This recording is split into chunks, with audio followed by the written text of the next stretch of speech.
ئەحمەد شەڕح لە تەکفیرکردنی کوردەوە بۆ هەوڵی داگیرکاری. سڵاوتان لەبێت سەفین کوردۆم لە باسی پایتەختەوە باسی زوڵم و ستەمی ڕابردووی ئەحمەد شەڕح و گروپە تیرۆریستەکانتان بۆ دەکەم کە بەرامبەر بە کورد و ڕۆژاوای کوردستان کردوێنە. لە کاتێک ئەحمەد شەڕح هەوڵ دەدات وەکو سیاسەیەکی کراوە خۆی بە جیهان بناسێنێت، بەڵام مێژوەکەی و ڕەفتاری گروپە چەکدارەکانی بەرامبەر بە گەلی کورد ڕاستیەکی تاڵ دەسەلمێنن بۆ کورد. شەڕح تەنها گۆڕنی ناوی قاعیدە نییە، بەڵکو بەردەوامی هەمان ئەو عەقڵیەتەیە کە خاکی کورد بە غەنیمە و خوێنی کورد بە حەڵاڵ دەکەن. لە چەند خاڵێک باسی شەڕحتان بۆ دەکەم کە چی کردووە بەرامبەر بە کورد و چ فتوایەکی دەرکردووە.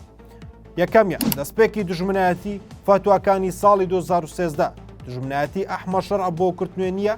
لە ساڵی 2013دا کاتێک بەرەی نووسرا لە لووتکەی هێزدا بوو، شەڕح یەکێک بوو لەو سەرکردانەی کە فتوای جیهادی دژی ناوچە کوردیەکان دەرکرد.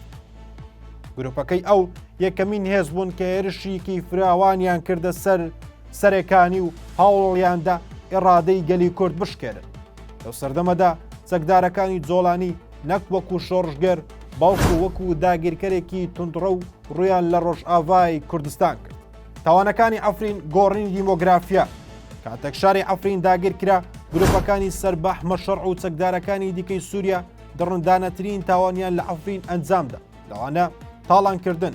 چەکدارەکانی جۆڵانی دەستیان کرد بەسەر باغە زەیتونەکان و ماڵی هاوڵاتیە کوردەکان، ئەشکەنجە و ڕفاندن.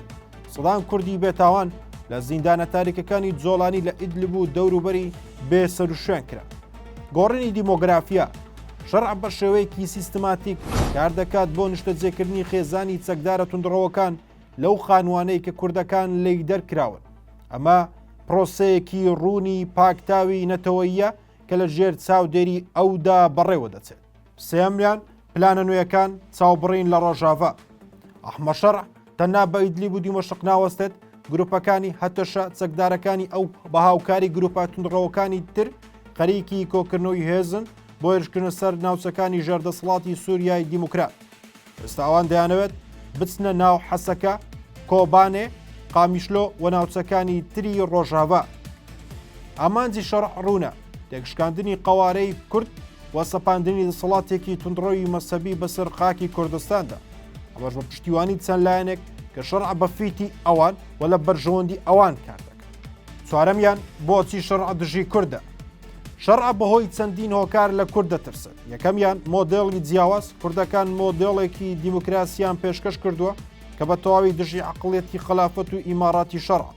شەڕح قبوڵی نییە جگە لەو عەقڵیەتەی کە خۆی هەیەی هیچ شتێکی دیکە لە سووریا بوونی هەبێت.